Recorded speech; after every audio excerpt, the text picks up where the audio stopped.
Hello dear students, आज हम topic discussion करने वाले हैं वो आपके पास कंडक्टेंस के अंदर आता है। वो कंडक्टेंस का एक कॉलरॉस का नियम है जिसको बोला जाता है कॉलरॉस का स्वतंत्र अभिगमन का नियम कहा जाता है। क्लियर? ये जो कॉलरॉस का स्वतंत्र अभिगमन का नियम है ये अपन कंडक्टेंस के बारे में, टाइप्स ऑफ कंडक्टेंस के बारे में डिस्कस करने के बाद एक जो नेक्स्ट इंपॉर्टेंट टॉपिक्स आपका आता है वो उसके अंदर क्या आता है आपके पास, Kohlrausch law of the free migrations of the ions. Clear? ये माइग्रेशन ऑफ द आयंस के ऊपर ये जो लॉ दे रखा है आपके पास, सिंपल सा आपका बहुत अच्छा लॉ है, बहुत इंपॉर्टेंट लॉ है और कई बार कई कंपटीशन एग्जाम में 12th बेस पे बहुत अच्छा इंपॉर्टेंट मार्क्स कंटेन कराता है। क्लियर? आज के लेक्चर में अपन कॉलरॉस के लॉ के ऊपर बारे में बात करेंगे और उसके एप्लीकेशंस क्या है, क्या क्या उसके एप्लीकेशंस होते हैं, उन एप्लीकेशंस के बारे में अपन डिस्कशन करते हैं। तो सिंपल सा कॉलरॉस का लॉ कहता क्या है, सिंपल सा क्या कहता है, प्रत्येक आयन की जो चालकता है, चालकता में एक निश्चित योगदान होता है। प्रत्येक आयन में उसकी चालकता के अंदर क्या होता है, एक परफेक्ट क्या होता है, फिक्स क्या होता है, योगदान होता है। तो क्या फर्स्ट पॉइंट क्या आता है इसके अंदर, क्या है, प्रत्येक आयन की चालकता में विशेष योगदान होता है। योगदान कि कोई भी चालक, कोई भी आयन से आपके पास उसका उसके अंदर क्या होगा, विशेष योगदान होता है जो किसको बताता है, जो किसको डिक्टेट करता है, उसके स आयन पर, जो उसके स आयन पर निर्भर नहीं करता। सबसे बड़ा फर्स्ट वो कहते हैं ना लाइन, वो आपका कहता है कि प्रत्येक आयन की जो चालकता में विशेष आयन जो उसकी चालकता के अंदर क्या कंडक्टेंस के अंदर विशेष योगदान होगा। वो अपन कंडक्टेंस के अंदर पढ़ चुके हैं आयंस का कितना अच्छा योगदान रहता है। और इसने क्या बताया कि जो उसके स आयन है, मतलब क्या, फॉर एग्जाम्पल मैंने कंसिडर किया एक NaCl है मेरे पास, क्या है, NaCl है। क्लियर? इस NaCl की सपोज मोलर कंडक्टेंस मैंने कंसिडर कर ली, मोलर चालकता सपोज कितनी है, 100% है। कितना प्रतिशत है, 100%। अगर इसकी मोलर चालकता मैं कंसिडर कर रहा हूं और जैसे ये NaCl जैसे अपने आयंस की फॉर्म में ब्रेक होगा, सपोज ये अपने आयंस की फॉर्म में ब्रेक हो रहा है, Na+ आपके पास बन रहा है 75%। क्लियर? और सेकंड Cl- जो बन रहा है वो कितना बन रहा है आपके पास, 25%। क्लियर? एक ये आपने आयन कंसिडर कर लिया और इसी के साथ साथ एक फर्दर अनदर आयन कंसिडर कर लो। क्या कंसिडर कर लो मैं, पोटेशियम क्लोराइड कंसिडर कर लिया। कितना कर लिया, पोटेशियम क्लोराइड। इसकी जो मोलर चालकता है वो कितनी ले ली मैंने, 125% ले ली। कितनी ले ली मैंने वहां पे, 125% कंसिडर कर ली। तो इसके अंदर पोटेशियम जो है आपका किसमें ब्रेक होगा, K+ की फॉर्म में, और ये क्या होगा, Cl-।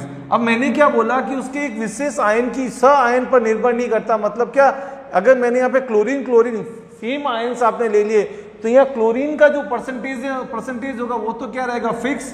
तो यहाँ पे भी ये कितना आएगा, 25%। और रिमेनिंग जो होगा वो परसेंटेज इसका आएगा पोटेशियम का होगा। और यहाँ पोटेशियम आपके पास कितना % की फॉर्म होगा, वो 100% की फॉर्म होगा। मीन्स व्हाट, जो भी आयंस आपके पास जो उसके अंदर भाग ले रहा, पार्टिसिपेट कर रहा, उसके पास वाले आयन के ऊपर ये डिपेंड नहीं करता। क्लियर? इसी को ही कॉलरॉस का क्या कहते हैं, स्वतंत्र अभिगमन का नियम क्या कहते हैं,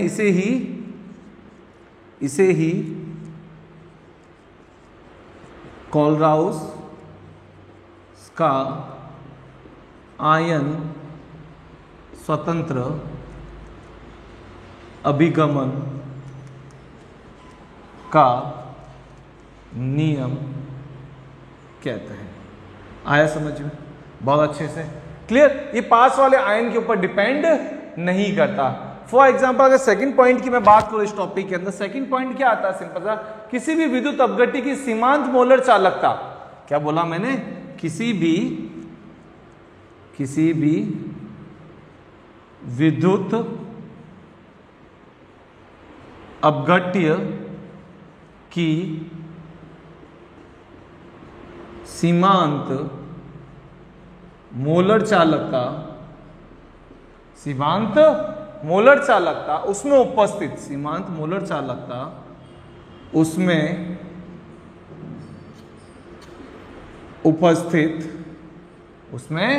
उपस्थित आयनों की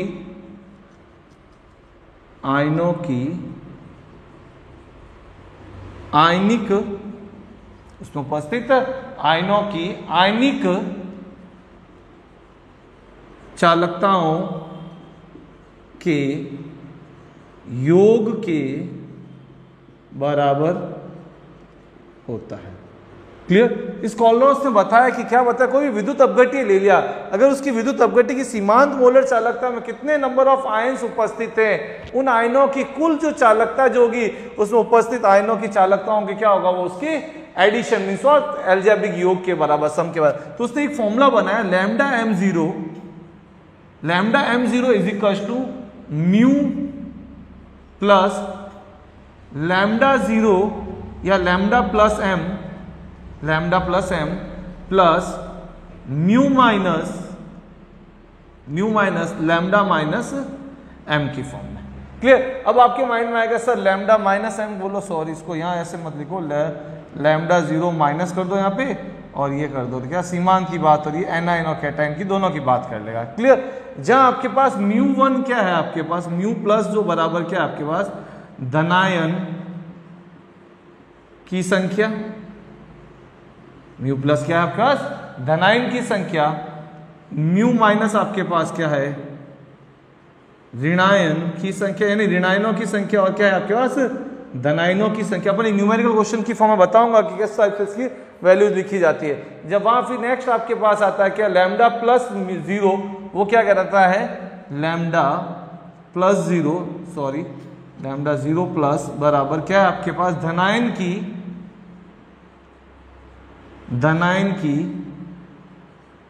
सीमांत, क्या है आपके पास धनायन की सीमांत आयनिक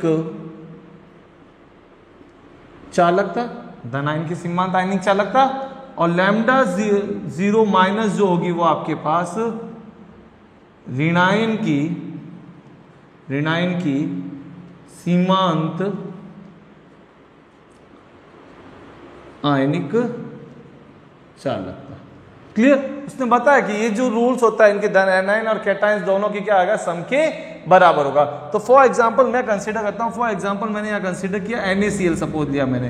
क्लियर? अब आपको पता है NaCl जो ब्रेक होगा किस फॉर्म में ब्रेक होगा, Na प्लस की फॉर्म में और प्लस Cl माइनस की फॉर्म में। क्लियर? यहां आपके पास धनायन की संख्या, अगर इसको मैं इससे सेटिस्फाइड करो तो यहां धनायन की संख्या कितनी है 1 और ऋणायन की संख्या भी कितनी है 1। तो अगर मैं इसके लिए इसका फॉर्मूला लिखूं तो lambda 0m NaCl, lambda 0n NaCl बराबर धनायन की संख्या कितनी है आपके पास 1, लैम्डा 0 प्लस की जगह पर ले सकते हैं लैम्डा 0 सोडियम प्लस ऋणायन की संख्या कितनी है 1 और क्या हो जाएगा लैम्डा 0 Cl माइनस। क्लियर? अगर इसका फाइनल फॉर्म लिखो तो क्या होगा लैम्डा 0 Na प्लस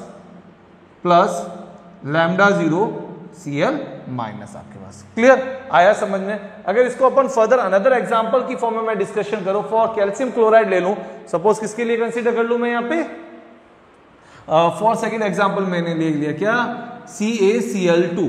क्लियर? अगर ये कैल्शियम क्लोराइड ले लिया मैंने यहां पे, अगर इस कैल्शियम क्लोराइड के अंदर मैं इसको ब्रेक करूंगा तो क्या बनेगा, ये आपके पास Ca+2 माइनस, क्या है आपके पास Ca+2 और 2Cl माइनस। अब इसके लिए आपके पास एनायन और कैटायन की जो वैल्यूज होगी, एनायन की यहां तो क्या बन रहा है, ये एक ही बन रहा है। क्लियर? यानी आपके पास धनायन की संख्या तो कितनी है, μ1 की वैल्यू कितनी है 1 और ऋणायन की संख्या यहां कितनी है 2 है। तो मैं डायरेक्ट फॉर्मूला लिख देता हूं μ0m CaCl2 is equal to धनायन की संख्या कितनी है 1 into lambda 0 Ca calcium plus ऋणायन की संख्या कितनी है 2 यहां आ जाएगा क्या लैम्डा 0 Cl माइनस। आया समझ में आपको? क्लियर? ये तो था आपके पास किस कंडीशन के अंदर, जब आपके पास विद्युत अपघट्य की स्वतंत्र चालकता की फॉर्म में अपन ने बात की। क्लियर? अगर यहाँ पे अनदर फिर फ्यू एग्जांपल अगर आपके AlCl3 भी कंसीडर कर लो, अनदर एग्जांपल आपने ले लिया AlCl3 ले लिया, एल्यूमिनियम ट्राइक्लोराइड, AlCl3 के लिए बात करें तो ये AlCl3 को किस में फॉर्म में ब्रेक करेगा, Al+3 प्लस 3Cl माइनस। तो इसके लिए इसकी वैल्यू मैं पुट करूं तो क्या आएगा lambda 0m AlCl3 is equal to lambda 0 Al कितना है 1 है आपका, लैम्डा 0 Al+3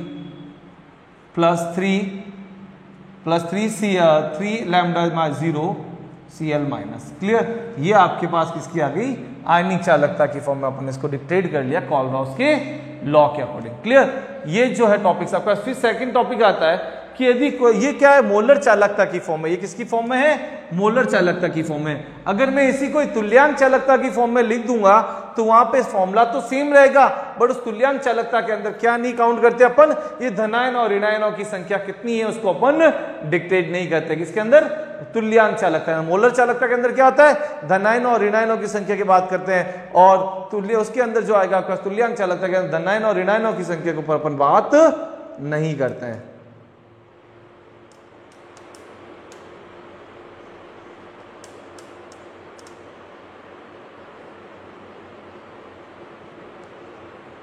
चलिए नेक्स्ट जो पॉइंट आता है आपके पास, क्या पॉइंट आता है, सिंपल सा पॉइंट है आपके पास, क्या है, यदि कोलराउस का नियम स्वतंत्र, यदि कोलराउस का नियम किसके ऊपर लगा जाए, अपन तुल्यांक चालकता के लिखा जाए तो क्या है आपके पास, नेक्स्ट पॉइंट क्या है, यदि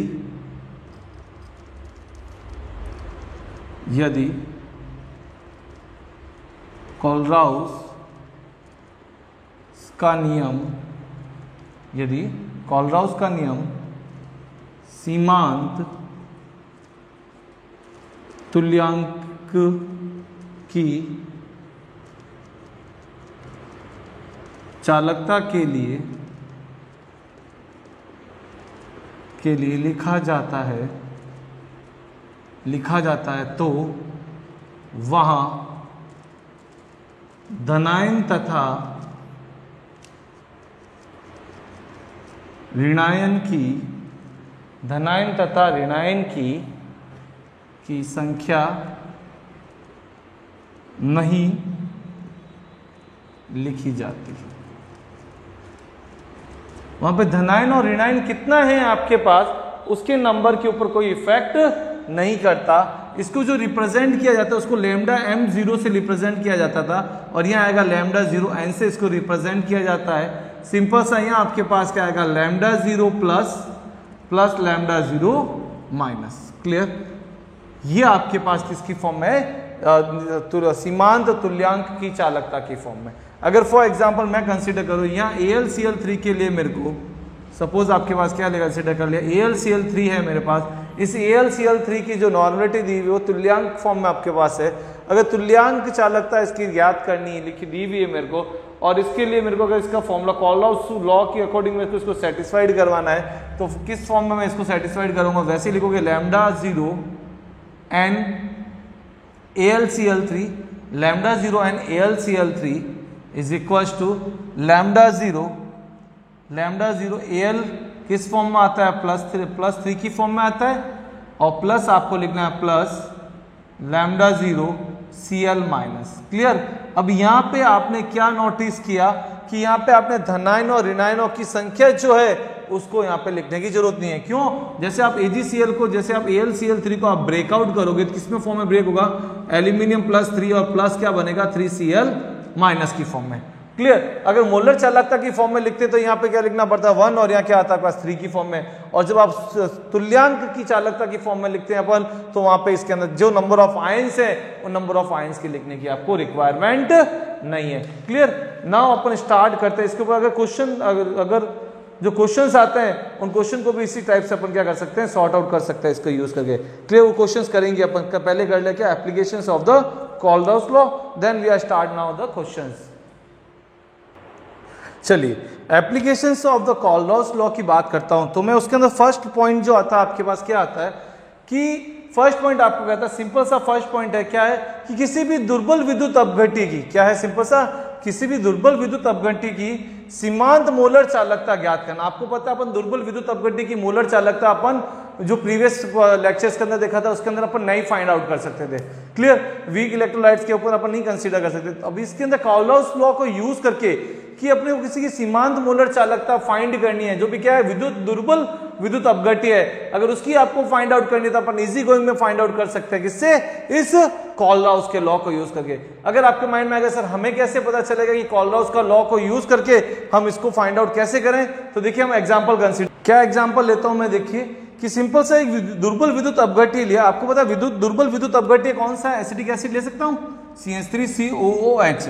ये क्या है, एक दुर्बल विद्युत अपघट्य है। अगर मैं इसके लिए कोलरॉस के नियम की बात करूं तो किस फॉर्म में लिखूंगा, लैम्डा 0m, एसिटिक एसिड क्या है CH3COOH इक्वल्स टू एनाइन क्या बनेगा, इसका पॉजिटिवली चार्ज और एनाइन और कैटाइंस क्या बनेंगे, सिंपल सा लैम्डा 0 एसिटेट आयन बनेगा, क्या बनेगा CH3COO माइनस बनेगा आपके पास, और प्लस की फॉर्म में क्या बनेगा COH प्लस आपके पास फॉर्मेशन होगा। क्लियर। अब एसिटेट आयन और हाइड्रोजन आयन आपके पास फॉर्मूला बना आपके पास। क्लियर। अब आपको इसके लिए फाइंड आउट करनी है वैल्यूज किस टाइप से होगी। आपको पता है कि ये जो आपका दुर्बल विद्युत अपघट्य है आपके पास।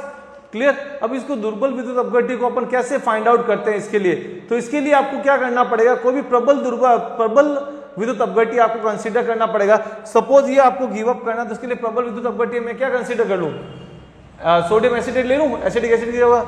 तो सपोज मैं प्रबल विद्युत अपघट्य कंसीडर कर रहा हूं, क्या कंसीडर कर रहा हूं, प्रबल विद्युत अपघट्य, प्रबल विद्युत अपघट्य। क्या प्रबल विद्युत अपघट्य कंसीडर कर रहा हूं, तो लैम्डा 0m क्या कंसीडर किया CH3COO Na+, ये आपके पास क्या प्रबल विद्युत अपघट्य है। अगर मैं इसके लिए कोलरॉस के लॉ के अकॉर्डिंग अपन डिक्टेट करें तो कि लैम्डा 0, क्लियर, तो यहां आएगा CH3COO minus and plus lambda 0 Na+, clear. अब यह आपके पास आ गया। और एक फर्दर एक अनदर और एक प्रबल विद्युत अपघट्य कंसीडर करना पड़ेगा, क्योंकि आपको हाइड्रोजन चाहिए। यहां से तो आपके पास क्या आ गया, COH की वैल्यू आ गई, एसिटेट आयन आ गया, बस ये हाइड्रोजन आयन चाहिए। तो हाइड्रोजन आयन की फॉर्म में अपन प्रबल विद्युत अपघट्य क्या कंसीडर करते हैं, सिंपल सा HCl ले सकते हैं अपन। तो सिंपल से एक और प्रबल विद्युत अपघट्य कंसीडर कर रहा हूं, वो है मेरा क्या HCl। क्लियर। अगर फर्दर HCl को लिए मैं इसको डिक्टेट कर रहा हूं, MHCl लिखोगे, यहां पे क्या आएगा MHCl।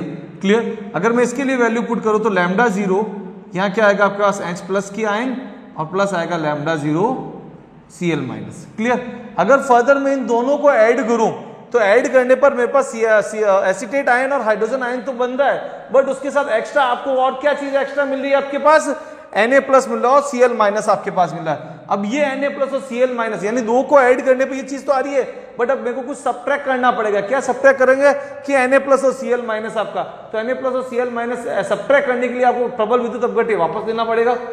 अगेन जो प्रबल विद्युत अपघट्य आप कंसीडर करोगे वो आपको कौन सा प्रबल विद्युत अपघट्य लेना पड़ेगा, आपको NaCl सोडियम क्लोराइड लेना पड़ेगा। तो सिमिलरली आपको क्या एक और कंसीडर करना है, लैम्डा 0m NaCl आपने कंसीडर किया, प्रबल विद्युत अपघट्य लिया, तो यहां पे इसको लिखा लैम्डा 0 Na+ और प्लस लैम्डा 0 Cl-। क्लियर। अगर इन दोनों इक्वेशन को, सपोज इसको इक्वेशन 1 दे दो, इक्वेशन 2 दे दो, और इक्वेशन क्या कर दूं 3 कर दूं।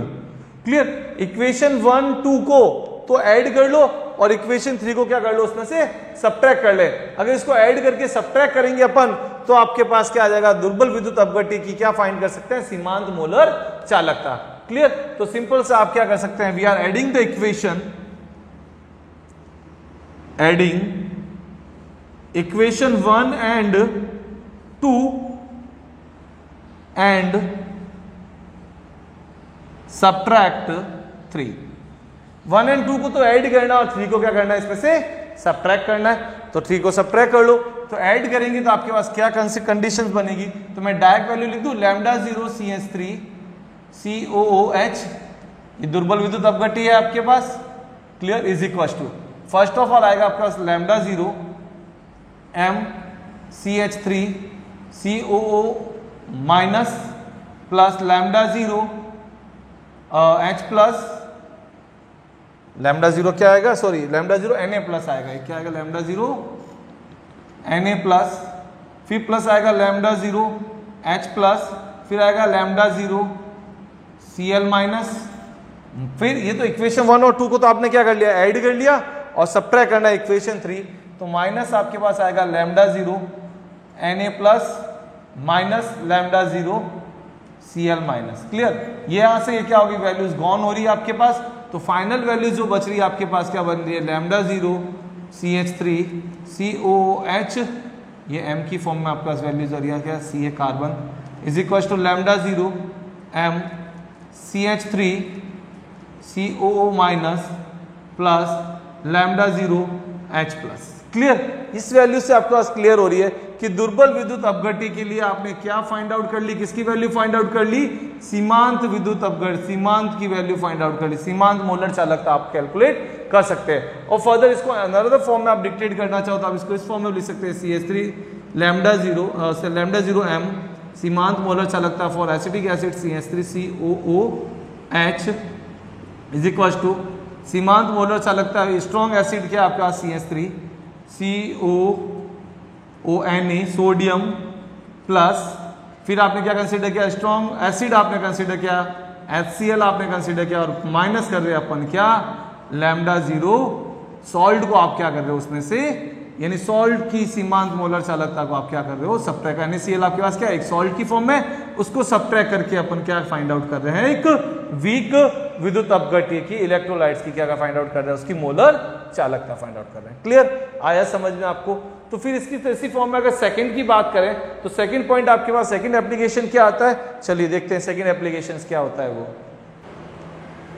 चलिए नेक्स्ट जो सेकंड पॉइंट आता है आपके पास क्या आता है कि कोई भी विद्युत अपघट्य के, कोई भी विद्युत अपघट्य है आपके पास, उस विद्युत अपघट्य के वियोजन की मात्रा तथा वियोजकता, वियोजन स्थिरांक ज्ञात कर सकते हैं अपन। कितना वियोजन स्थिरांक होगा, कितना किसी भी विद्युत अपघट्य का डिग्री ऑफ द डिसोसिएशन कितना होगा। क्लियर, उस डिग्री ऑफ डिसोसिएशन को अपन कोलराउस के लॉस के थ्रू अपन आइडेंटिफाई कर सकते हैं कि कितना डिग्री ऑफ डिसोसिएशन हो रहा है। क्लियर, अगर आपको degree of dissociation find out करना है तो डिग्री ऑफ डिसोसिएशन का सिंबल जो होगा वो किस सिंबल से डिक्टेट करता है, डिग्री ऑफ डिसोसिएशन किससे डिक्टेट किया जाता है, अल्फा सिंबल से। अल्फा कितना किसको बता रहा है, डिग्री ऑफ डिसोसिएशन को बता रहा है कि वहां पे कितना डिग्री ऑफ डिसोसिएशन हो रहा है आपके पास क्या, ठीक है, इज इक्वल टू आपके पास क्या आएगा, lambda at concentration at m, lambda CM मतलब क्या, C सांद्रता पर मोलर चालकता अपॉन लैम्डा 0 m, क्या लिखा है, लैम्डा 0 m, लैम्डा 0 m मतलब क्या, सीमांत मोलर चालकता।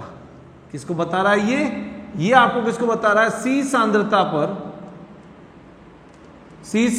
पर मोलर चालकता, और ये लैम्डा 0 m किसको बता रहा है, सीमांत मोलर चालकता को। ठीक है, ये जो अल्फा क्या कहलाता है, डिग्री ऑफ डिसोसिएशन, कितना विद्युत अपघट्य का वियोजन जो होगा।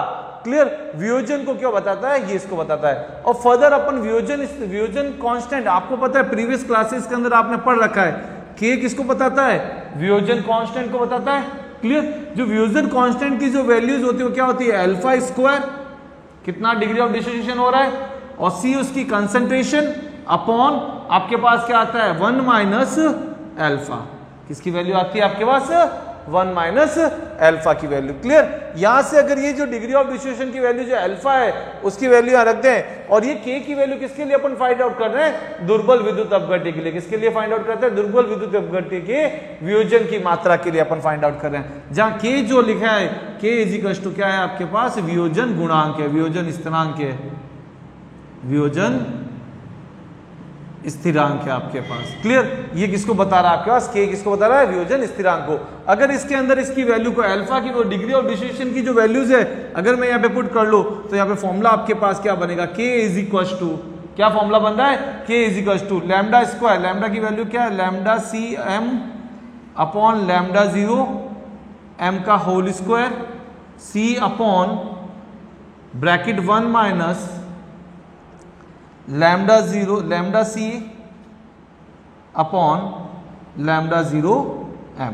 क्लियर, फर्दर इसको अपन सिंप्लीफाई फॉर्म में अपन डिक्टेट करें तो सिंप्लीफिकेशन फॉर्म में क्या आएगा, C कंसंट्रेशन पर मोलर कंडक्टेंस का स्क्वायर, मोलर कंडक्टेंस का स्क्वायर अपॉन इनटू आपके पास क्या आएगा, C अपॉन की अपॉन वैल्यू आपको पता है क्या होती है, रेसिप्रोकल होती है, तो यहां हो जाएगा लैम्डा 0 सीमांत कंसंट्रेशन, सीमांत मोलर चालकता लैम्डा 0 m इंटू 1 माइनस आपके पास क्या है, lambda CM upon lambda 0 m।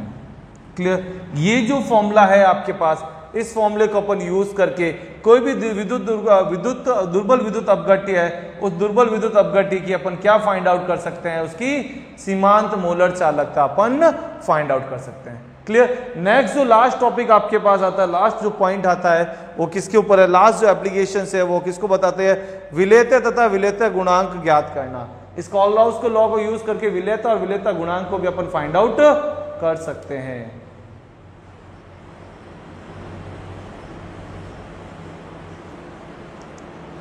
Third जो पॉइंट आता है आपके पास क्या आता है, विलेयता तथा विलेयता गुणांक ज्ञात कर सकते हैं। अगर कोलराउस को लॉज को अपन यूज करें तो इसको यूज करके अपन विलेयता सॉल्युबिलिटीज एंड KSP वैल्यू को अपन क्या कर सकते हैं, फाइंड आउट कर सकते हैं। सॉल्युबिलिटी को अपन किससे रिप्रेजेंट करते हैं, S से रिप्रेजेंट करते हैं, आपको पता है 11th क्लास में हमने पढ़ा है सॉल्युबिलिटीज को किससे, और विलेयता गुणांक जो गुणनफल जो होता है उसको KSP से अपन इसको क्या करते हैं, डिक्टेट करते हैं। क्लियर। यहाँ पे एक फॉर्मूला जनरेट होता है विलेयता के लिए, KSP के लिए फॉर्मूला आता है S is equal to, simple सा आता है 1000 into concentration, 1000 into concentration, 1000 into kappa आएगा, सॉरी 1000 इंटू कंसंट्रेशन नहीं आएगा, 1000 इंटू क्या आएगा आपके पास कापा, अपॉन आपके पास क्या आएगा लैम्डा 0 m की वैल्यू, मीन्स व्हाट, सीमांत मोलर चालकता का। अगर सीमांत मोलर चालकता का यूज करके अब आपके माइंड में आएगा सर S जो है आपके पास विलेयता है, क्या है आपके पास विलेयता, अगर मेरे को इससे विलेयता गुणांक फाइंड आउट करने की बात कर रहे हैं, विलेयता गुणनफल यानी KSP की वैल्यू मेरे को फाइंड आउट करनी है, तो मैं कैसे फाइंड आउट कर सकता हूं। तो इसकी वैल्यू को फाइंड आउट करने के लिए सिंपल सा एक कॉन्सेप्ट मैं आपको बता रहा हूं। अगर आपके पास विलेयता है, विलेयता के अंदर क्या हो सकता है, जो भी आपके पास विलेयता होगी एक निश्चित मात्रा में मिले हुए विलेय और विलायक की मात्रा से अपन जो भी सॉल्यूशन बनता है उसको क्या कहते हैं, विलेयता होगी। उसके अंदर जो भी होगा वो सॉल्यूशन क्या आएगा, फिक्स अमाउंट के अंदर होता है। और विलेयता आपको पता है मोल पर लीटर की फॉर्म में होती है, किस फॉर्म में होती है, मोल पर लीटर की फॉर्म में अपन फाइंड आउट करते हैं। क्लियर। अब आपके पास कितना मोल कितना यूज हो रहा है, अगर मैंने 1 मोल संयोजी लिया, एक मोनोवैलेंट आपने कंसीडर किया, तो उसके लिए जो एक संयोजी लिया, सिंपल सा एक संयोजी आपने लिया, एक संयोजी आपने लिया, तो उसके लिए KSP की जो वैल्यू होगी वो कितना आएगा, S2 आएगा, S की पावर 2 आएगा, मींस व्हाट, S² की फॉर्म में अपन डिक्टेट करते हैं। फॉर एग्जांपल इसके लिए मैं अगर एग्जांपल कंसीडर करूं तो इसके अंदर क्या होता है, AgCl ले सकता हूं। क्लियर। एल्यूमिनियम क्लोराइड AgCl जो क्या है, एक 1 संयोजी है आपके पास। अगर मैं आपके पास सेकंड कंसीडर करूं 1-2 संयोजी अगर कंसीडर करूं, मोनोवैलेंट बाइवैलेंट संयोजी ले रहा हूं मैं आपके पास, तो उस कंडीशन में जो KSP की जो वैल्यू होगी, उस कंडीशन में जो KSP की जो वैल्यूज होती है क्या होती है, 4s⁻³ की फॉर्म में आता है। किसकी फॉर्म में आता है, 4s⁻³ की फॉर्म में आपके पास वैल्यूज कैलकुलेट कर सकते हैं। क्लियर। अगर इसके लिए मैं एग्जांपल कंसीडर करूं तो क्या एग्जांपल कंसीडर कर सकते हो, सिंपल सा आपके पास एग्जांपल आता है, क्या आता है, PbCl2 लेड क्लोराइड, क्या होगा, PbCl2 इसके लिए एग्जांपल। फिर एक और एग्जांपल कंसीडर करूं तो 1 और 3 का ट्राई, मोनोवैलेंट एंड ट्राइवैलेंट की बात करूं, अगर मोनोवैलेंट और ट्राइवैलेंट का एग्जांपल, बेस्ट एग्जांपल है PbCl2 है आपके पास, ये मोनोवैलेंट ट्राइवैलेंट की बात करूं तो क्या एग्जांपल आएगा, AlCl3। ये क्या आपके पास मोनोवैलेंट ट्राइवैलेंट। और इसके लिए जो KSP की जो वैल्यूज होगी, क्या वैल्यू होगी KSP की वैल्यू, इसके लिए जो KSP की वैल्यू होगी वो कितनी आएगी, 27, कितना आएगा 27 S⁻, क्या आएगा आपके पास 4। फिर आपके पास आता है क्या, बाइवैलेंट ट्राइवैलेंट आपके पास कंसीडर कर लिया, क्या कंसीडर कर लिया, बाइवैलेंट ट्राइवैलेंट। क्लियर। जब बाइवैलेंट ट्राइवैलेंट कंसीडर किया तो इसके लिए एग्जांपल क्या कंसीडर करोगे, सिंपल सा एग्जांपल हो सकता है क्या, Pb2S3, लेड सल्फेट आपने ले लिया, Pb2S3। Clear, sorry SB, Pb नहीं लेंगे, SB2S3, SB2S3 आपने लिया, तो इसके लिए जो KSP की जो वैल्यू आएगी, KSP वैल्यू जो होगी वो कितना आएगा, 1085 S⁻5 की फॉर्म में। आया समझ में। ये जो वैल्यूज है, इन वैल्यूज को यूज करके अपन किसी भी विलेयता को फाइंड आउट कर सकते हैं, या विलेयता गुणांक को अपन क्या कर सकते हैं, कोलराउस के लॉ को यूज करके अपन इजी गोइंग में फाइंड आउट कर सकते हैं। ये जो मेन 3 एप्लीकेशंस हैं, these applications are applicable for the finding the दुर्बल विद्युत अपघट्य की सीमांत मोलरता को फाइंड आउट कर सकते हैं। सेकंड मैंने आपको बताया क्या, अपघट्य की वियोजन की मात्रा तथा वियोजन स्थिरांक कैसे फाइंड आउट किया जाता है, उसको फाइंड आउट कर सकते हैं। और लास्ट जो वैल्यूज आपने कैलकुलेट की, इसको यूज करके अपन क्या फाइंड आउट कर सकते हैं, सिंपल सा विलेयता और विलेयता गुणांक आपके पास इसको कैलकुलेट किया जा सकता है। आई होप कि आपको ये कोलराउस का लॉ और उसके जो एप्लीकेशंस हैं वो आपको अच्छे से समझ में आ गए। Thank you guys.